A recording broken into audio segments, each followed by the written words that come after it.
Sementara itu, di liburan Paskah tahun 2016, ribuan pengunjung memadati Pantai Ancol, Jakarta. Pantai Ancol dipilih mereka untuk berlibur karena selain dekat dari rumah, mereka juga menghindari kemacetan di jalan raya karena libur panjang. Hari ini adalah hari libur nasional kenaikan Isa Al-Masih atau lebih dikenal dengan Paskah sekaligus bertepatan dengan liburan panjang. Banyak warga masyarakat ibu kota Jakarta menghabiskan waktu berlibur tersebut untuk bertamasya keluar kota maupun pergi ke tempat-tempat wisata. Berdasarkan pantauan tim liputan pagi tadi, nampak ribuan pengunjung Taman Impian Jaya Ancol terutama di Pantai Karnaval Ancol sudah mulai ramai oleh aktivitas pengunjung baik yang datang dari dalam kota maupun luar kota untuk mengisi waktu libur bersama keluarga tercinta. Mulai dari anak-anak hingga orang dewasa tampak antusias bermain pasir di tepi pantai hingga berenang.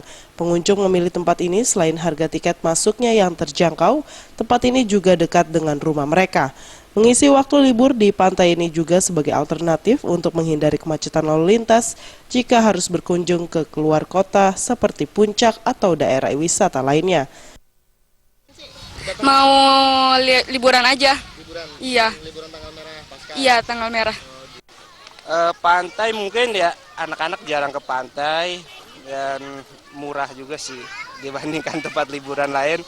Kayak keluar kota kan penuh, pasti macet ya, kesini kan udah lancar. Makanya saya pilih buat pantai gitu.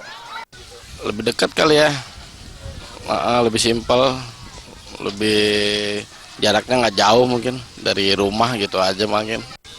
Tanggal merah kan, long weekend, anak-anak daripada jauh-jauh macet. Pilihannya karena kantor karena itu? Deket juga, jauh-jauh, aduh ribet deh bawa anak kecil. Kenapa nggak ke kayak pantai? Soalnya jarang ke pantai sih. Dari Jakarta.